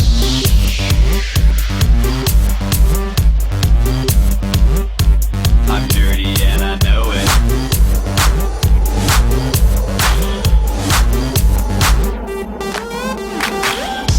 If I lose a game, it's okay, I'll just rush again. But when I crush your face, looks like I'm the master race. This is how I roll, tier 1 all day like a pro. I'm headed to your base, better be prepared. Played 100 games, never built a lair. Oh! Girl, look at that 6-pull. Girl, look at that 6-pull. Girl, look at that 6-pull. I'll play Zerg. Girl, look at that 6-pull. Girl, look at that 6-pull. Girl, look at that 6-pull. I'll play Zerg. When I beat you again, this is what I'll see on my screen. Please stop cheesing me. I only know one build and I ain't afraid to show it. Show it, show it. I'm nerdy and I know it.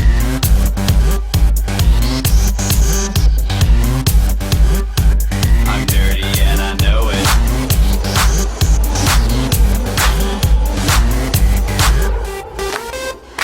Zerging, zerging, zerging, zerging, zerging, yeah. Zerging, zerging, zerging, zerging, zerging, yeah. Zerging, zerging, zerging, zerging, zerging, yeah. Zerging, zerging, zerging, zerging, yeah, yeah. Do the zerging, man. I do the zerging, man. Do the zerging, man. I'm nerdy and I know it.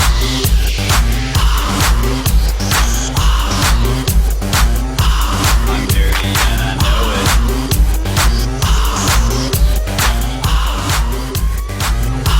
I'm dirty and I know it. So good, so good. Alright, so I've got the song lined up for the next break, as it looks like Atsi will be the next player for QED to come out and to try and break the situation we've got here, where it's 2-2, and we're in the 5th game of this series between QED and TCP. Minto has joined the channel. Welcome back, Minto, and it looks like we'll be going into our game shortly. We just need to be invited.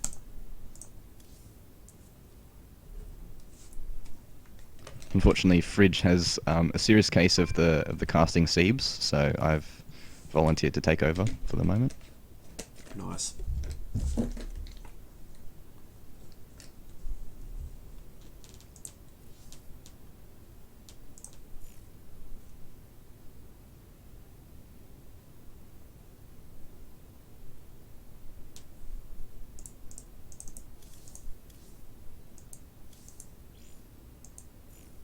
So if I'm not mistaken, Atsi is Terran. Am I correct in saying that? He is indeed. He is indeed. Alright, so we're going to be seeing... Is this the first Terran coming out for QED? I can't remember. We've had so many games tonight already. Let me think. Yes, I believe it is. Yeah, it would be. Alright, fantastic. So, our third representative for Clan QED will be Atsi. Is he gold or platinum level Terran? That's the other question. He is indeed platinum, actually. So, funny story about Atsi is actually he's in the last kind of 2 or 3 seasons been promoted from silver to gold to platinum in the space of no time at all. So he's a real up and comer in the clan, and we should see a great performance out of him tonight, hopefully. Burning it up. Alright, and I'll just whoops, that's the wrong link. I'll just smash this in there and try and find out what's happening with this game.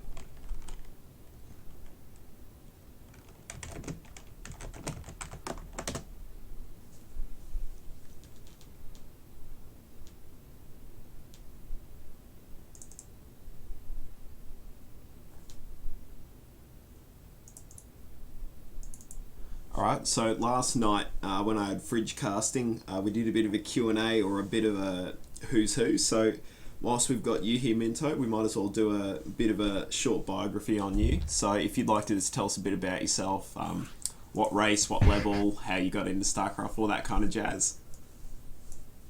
Okay, well, I'm Diamond League Zerg player, and basically I got into StarCraft. A lot of my friends, or a couple of my friends at school, rather, were getting really into the StarCraft and just kind of playing really casually, but really weren't involved in the scene at all. But they kind of got me into the game itself, and then my interest of it really took it into a hobby in terms of getting into the scene and watching the games and watching the tournaments and all that sort of thing. And yeah, it basically just it's a great game that I really think has a lot of parallels to a lot of things that you can apply to other areas of your life even. So it's just kind of a nice outlet in terms of a game, but also really intensive in terms of its mechanics and its strategy, and it's just a really deep, really good experience, and the community's great, and the scene's awesome, and it really, through its own merit, attracted me to it. So yeah, that's basically how I got into StarCraft. Nice. Nicely done there, actually. That was a nice little concise one. Last night I got asked it and I was all over the place. I talked about how my brother and I tried to 1-base BC rush, and we ended up getting 1-base BC rushed ourselves and got absolutely decimated. But yeah, and we're just waiting on Fridge to accept the spectatorship now, and then the game will be able to go. Alright. Cool. So, Atsi has chosen Core Hole Compound here, so interesting map choice. We'll see what he decides to do. The ball's really in his court at the moment. ZVT, a lot of people have been complaining about it, including a few pro players. So Zerg's really favouring the fast kind of 6 queen sort of style at the moment, and it's really doing wonders for them in terms of repelling early pressure and able to get that really solid creep spread in the early game. Yeah. So hopefully, if we see as good of a game from Milky Man as we did last game, he'll be able to show us how it's done. Exactly, yeah. So we'll be heading in now as we hit the loading screen, and yeah, I've updated the thing already, so I might do the introductions for this match if that's all right. Sounds excellent. Fantastic.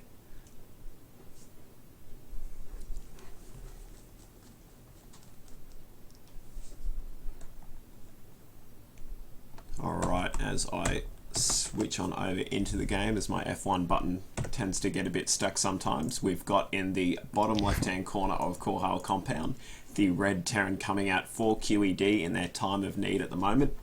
We've got QED Atsi, and then in the top right hand corner of this map we've got the teal Zerg from TCP, who just took a game off the leader of QED Fridge.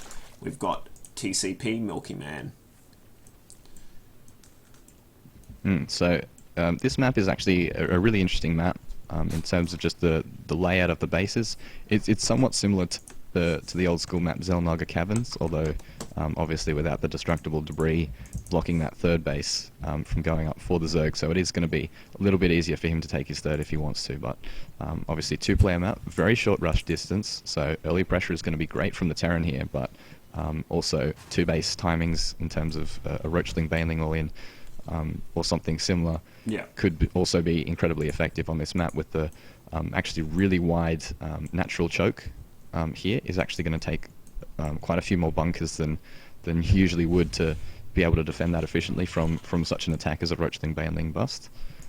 So it'll be interesting to see what sort of build Milky Man goes for when he takes his gas, whether he's going to go for this really fast creep spread and try to get to the watchtowers by 10 minutes, or his opponent's base by 10 minutes with that creep, or really just what he decides to do. Yeah, now I'm not sure if Atsi was in Vent the other night. It might have been a couple of weeks ago now, but I remember a while ago we were talking about, or you guys in particular were talking about the QXC bunker on this map and how to try and get that down to minimise that creep spread.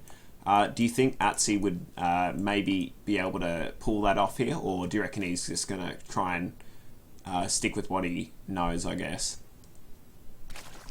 Yeah, well, yeah, we were talking quite a bit about that a little while ago in terms of just really how this Queen buff's changed the metagame in terms of denying creep spread with Hellions and that sort of thing for the Terran.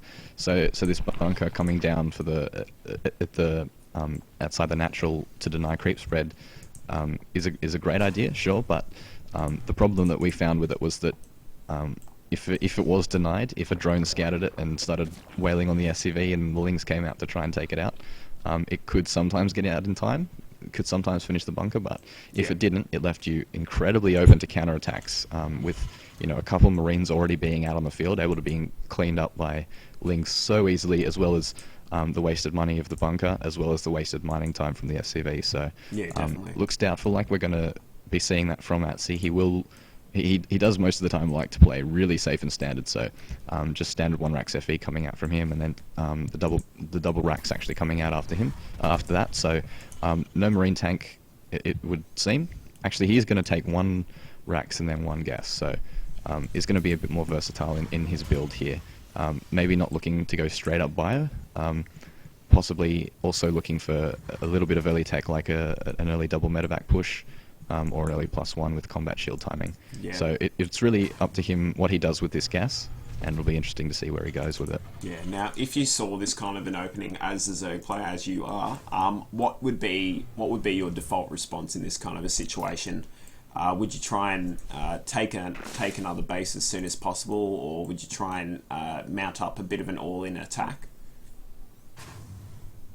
Yeah, well, you can see he's poking in now, Milky Man, with these initial links, and he's going to see quite a few Marines here with a bunker. So generally, anytime you're seeing a bunker at the front of a fast racks FE, of a 1 racks FE, sorry, you are just going to play as standard as possible and not look to overreact to anything that you might see. He does need to be careful with this Overlord, though, actually just floating at the front of the base, and if these 6 Marines actually do find this, which they will, could be a really easy kill for Atsi able to take out this Overlord, and that's going to be a big loss for Milky Man early game. Milky Man is actually going to be going for this extra couple of Queens. Doesn't look like he's adding on 2 more at the moment to go up to a total of 6, which is sounds outrageous, but we have been seeing it a lot from the pro players, and I have been playing around with it recently, and the creep spread is just insane. It's outrageous. You can get so much coverage of it, and it's really safe. But if he does want to look to transition into some sort of tech a little bit earlier, he will just stick to these 4 Queens for the moment. And even just these 2 Queens are great for denying Hellion openings, and just getting that creep spread started and up and running.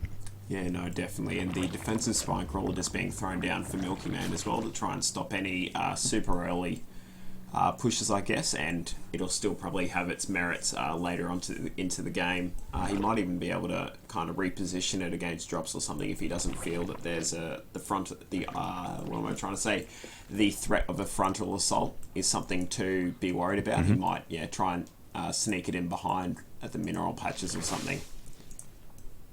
Yeah. So third racks has gone down for Atsi, and he's now throwing down his factory. 2 reactors on these racks, so he is going to look for an early combat shield timing. We do see combat shield going to be finishing up very soon, so he will look for this kind of 16 Marine timing attack early game, and then adding on the factory and the engineering bay at the same time now. So probably looking to follow this up with a +1 double medevac timing. Yeah. Just after that 1 Rax FE. Hasn't actually taken any gas on the natural yet, so not looking to transition out of bio anytime soon. We'll just be sticking to this bio with medevac style.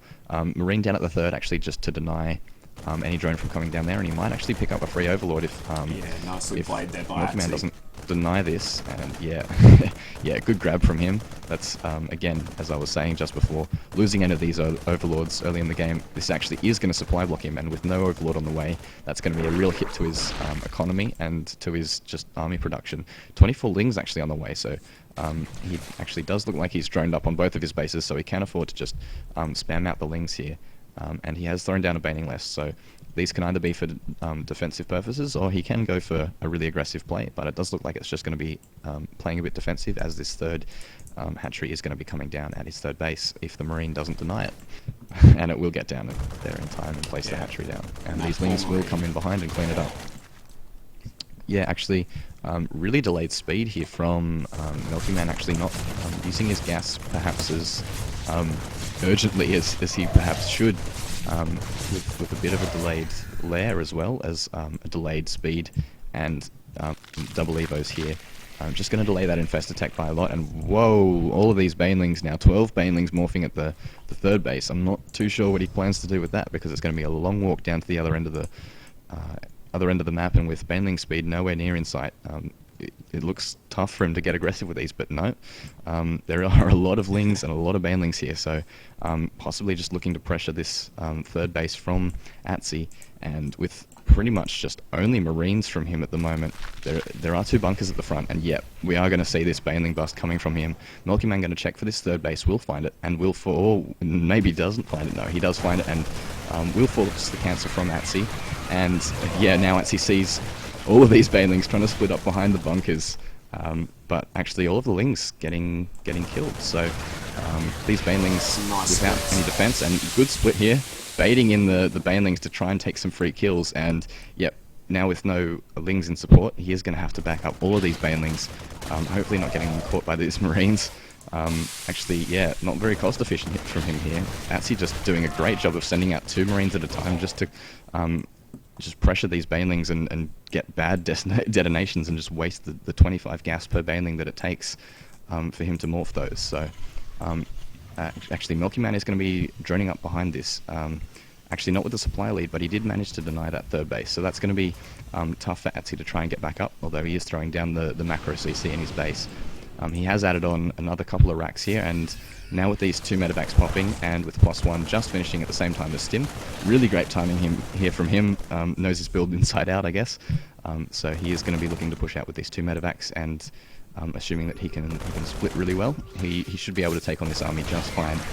Infestation pit actually still not done, so really very late infestation pit from Milky Man. I mean, he is going to be sore for this if Atsi does push out now. Great hits on the bane, or horrible hits on the banelings, I should say. Great work from Atsi to split up and make those really cost inefficient, is what I was trying to say.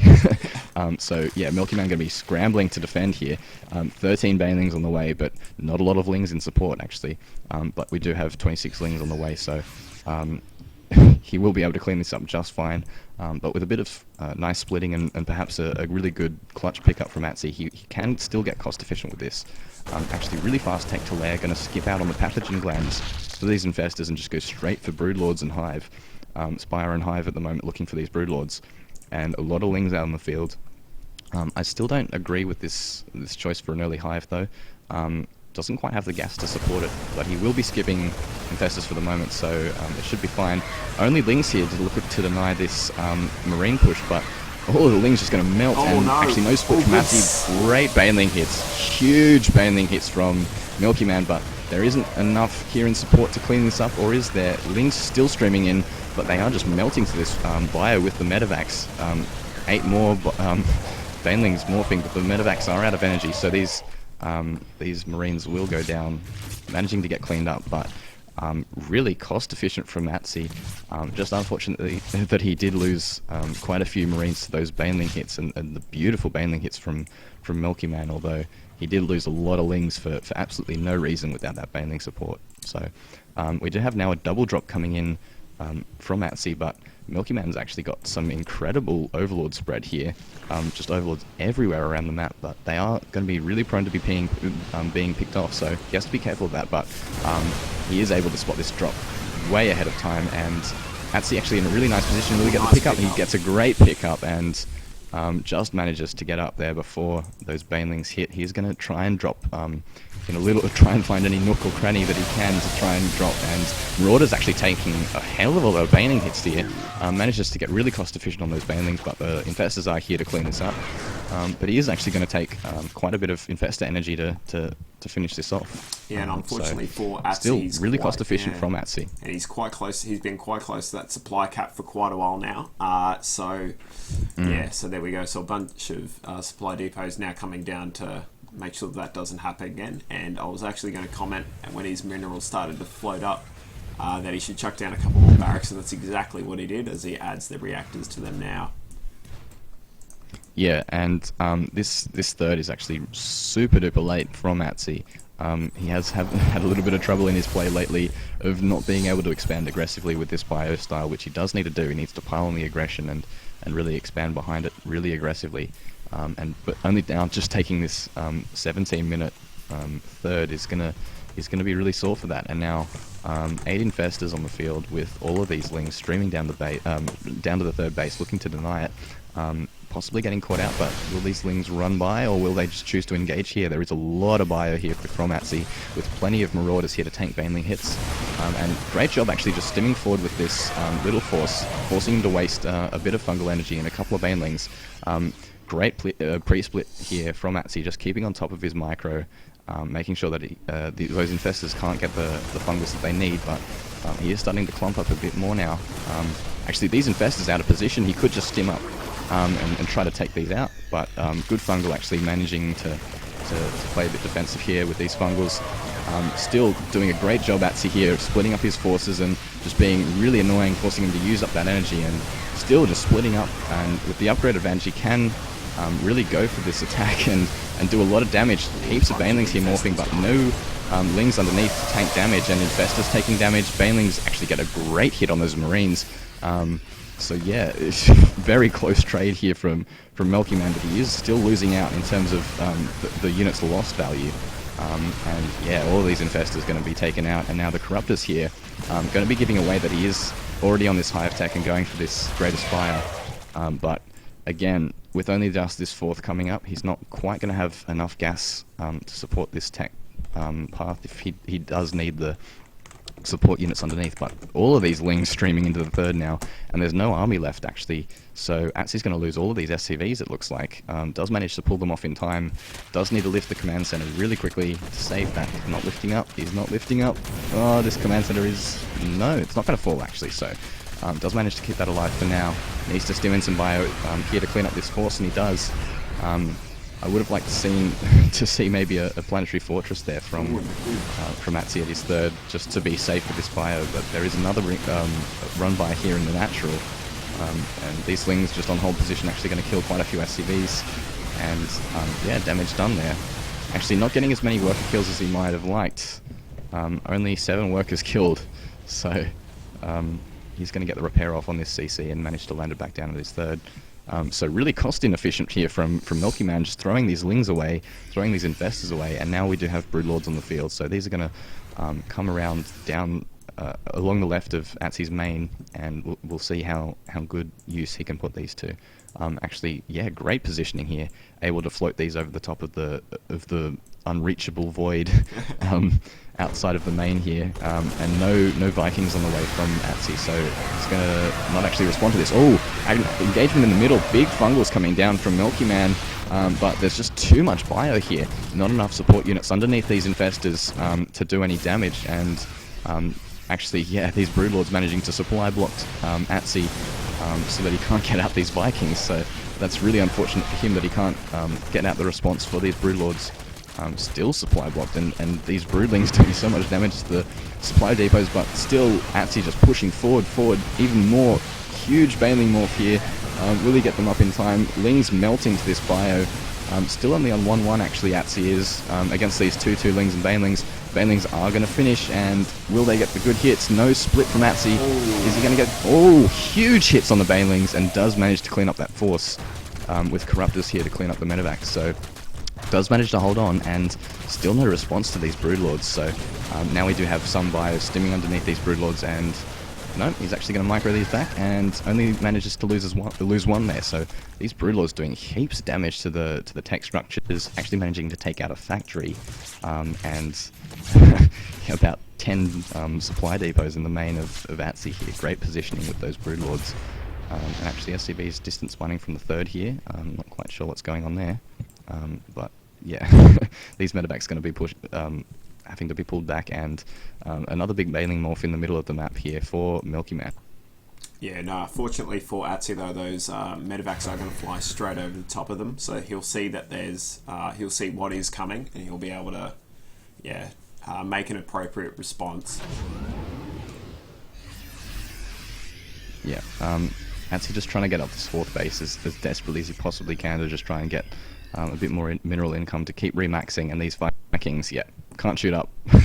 Nothing else he has can shoot up. No investors underneath these Broodlords, and just these two Vikings will be plenty to take this out. But we do have a run by coming with all the Banelings going to take out the SCVs, as well as the Lings doing a lot of damage here. So all those SCVs managing to get cleaned up by a huge amount of Lings and Banelings. Actually, Milky Man taking every other unoccupied expansion on the map now, collecting a lot of money, and just really needs the gas income to keep going with that Infestor Broodlord combination. And yeah, now we do have a lot more Infestors underneath these Broodlords to support and take out the Vikings. And he does actually manage to save 2 of them, so good job for him managing to keep those alive for a while. Yeah, unfortunately Atsy is leading with his Medivacs there, and the good fungal goes down nice. Oh yeah, huge fungal. Oh, and huge Baneling hits. The split just not good enough here for Atsy, but actually all the Baneling's going to go down, and there's no energy left for fungals on these Infestors. Lings melting, Broodlings melting. Medivacs still live on very low HP. Going to take out Broodlords. Going to take out all of the rallied Lings in here. With this stimmed bio doing so much damage. Going to pick up one fungal to kill every single Medivac. Oh no, loses all of the Medivacs to just that one fungal. Good control from Milky Man managing to clean that up. And now the supply lead so far in favour of Milky Man, with these extra hatcheries on the sides, fully mining.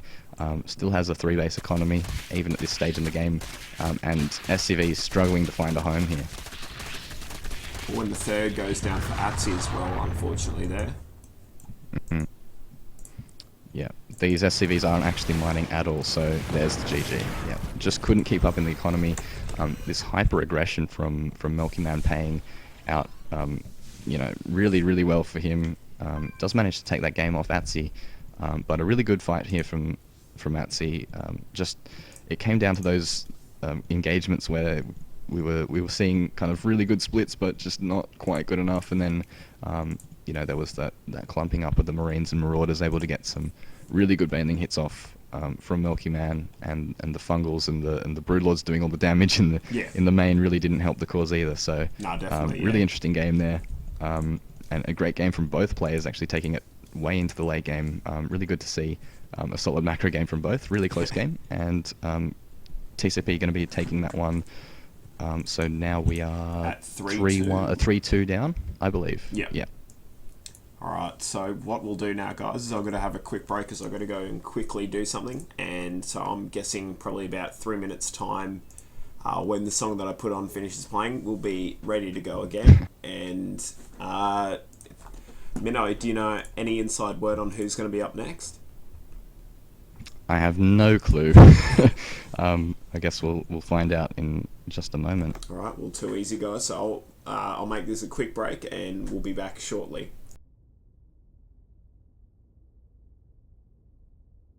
Minto has left the channel.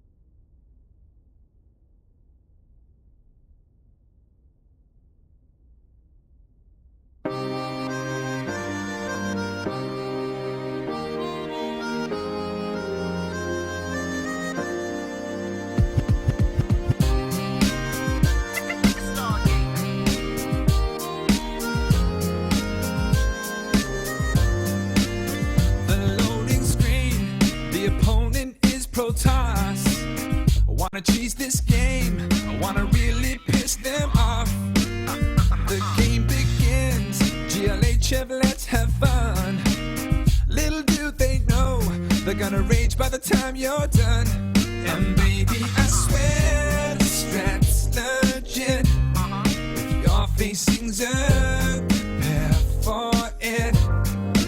And if you thought your probes were safe, I'm telling you now, you got Zerglings in your base. Oh baby, 1 boot spawning pool, an 8 pop, 2 boot an overlord, a 10 pop, 8 pool, 8 pool. 3 set a rally point at their base, forcing your lings in to probe chase. 8 pool, 8 pool.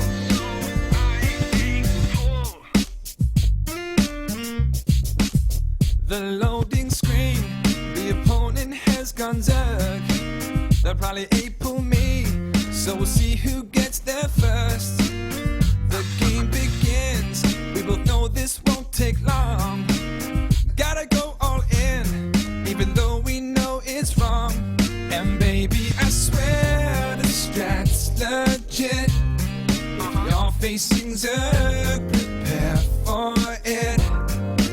And if you thought your drones were safe, I'm telling you, you got Zerglings in your base. Oh baby, 1 boot a spawning pool, an 8 pop, 2 boot an overlord, a 10 pop, 8 pool, 8 pool. 3 set a rally point at their base, forcing your lings in to probe chase. 8 pool, 8 pool.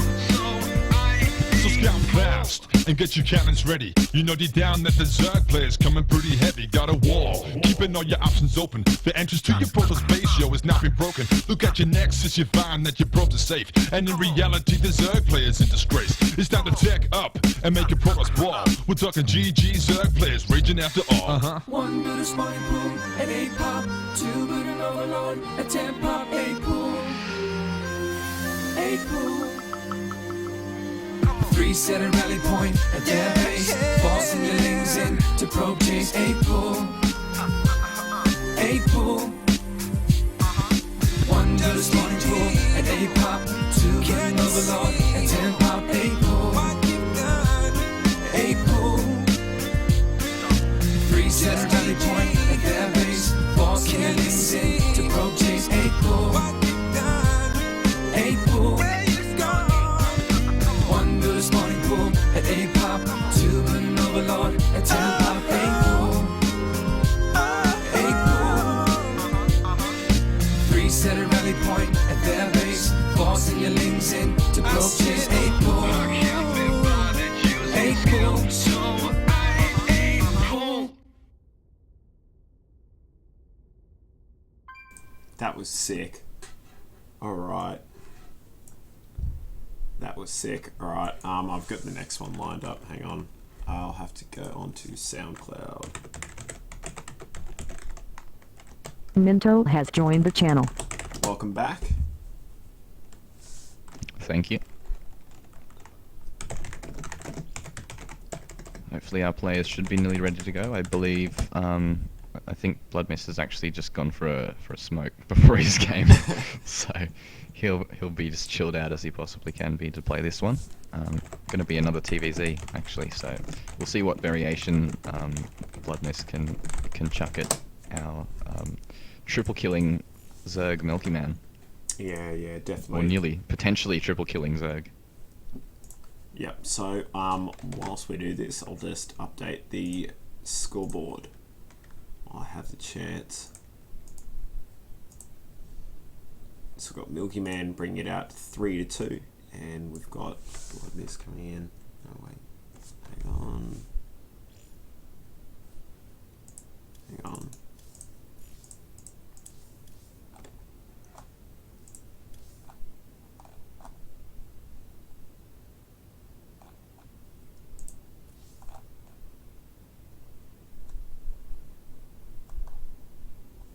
Alright, let's see about that. There we go. So switch back over and I'll just put on some light music whilst we wait. When I'm Grandmaster, I will play faster. They'll call me Bonjour, just like my name was Flash.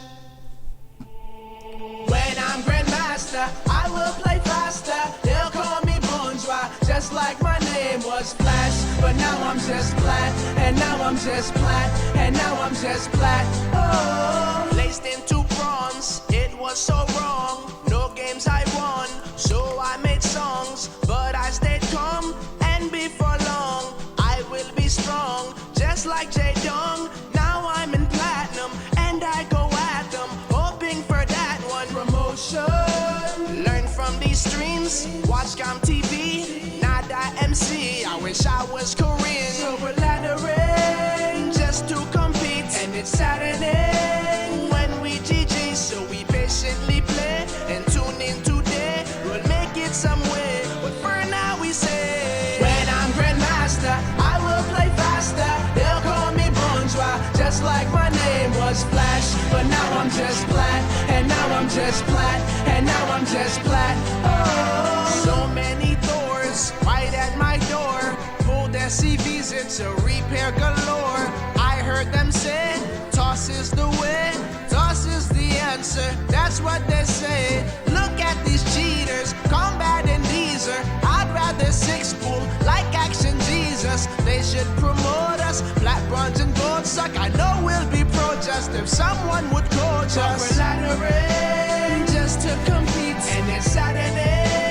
when we GG. So we patiently play and tune in today. We'll make it some way, but for now we say, when I'm Grandmaster, I will play faster. They'll call me Bonjour, just like my name was Flash. But now I'm just flat, and now I'm just flat, and now I'm just flat. Oh,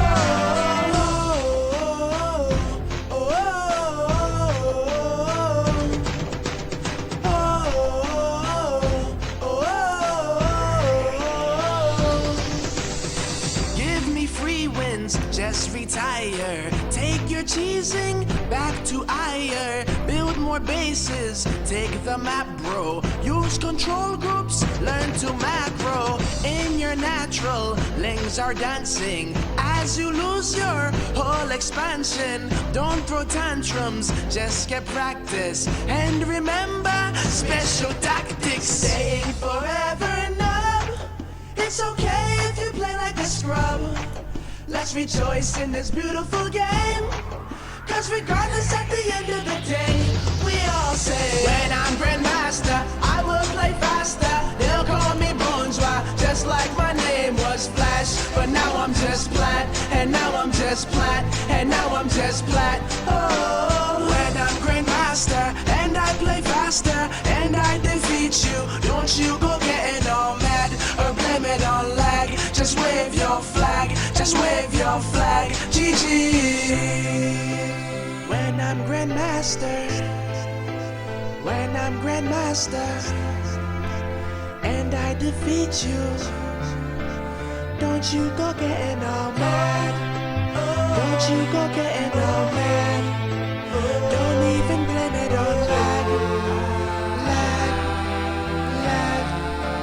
Don't you go blame it on lag. Minto has left the channel. Alright, I'm not sure what the hold up is at the moment, guys. Minto has joined the channel. Just trying to work out what's happening with the next match. Yeah.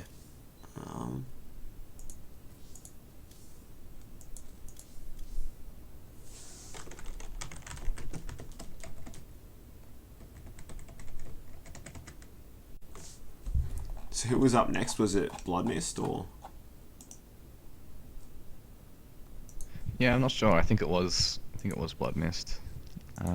He doesn't seem to be in the vent channel as of yet, so hopefully he gets back soon so that he can play his game. Yeah. Let's see. So currently we're at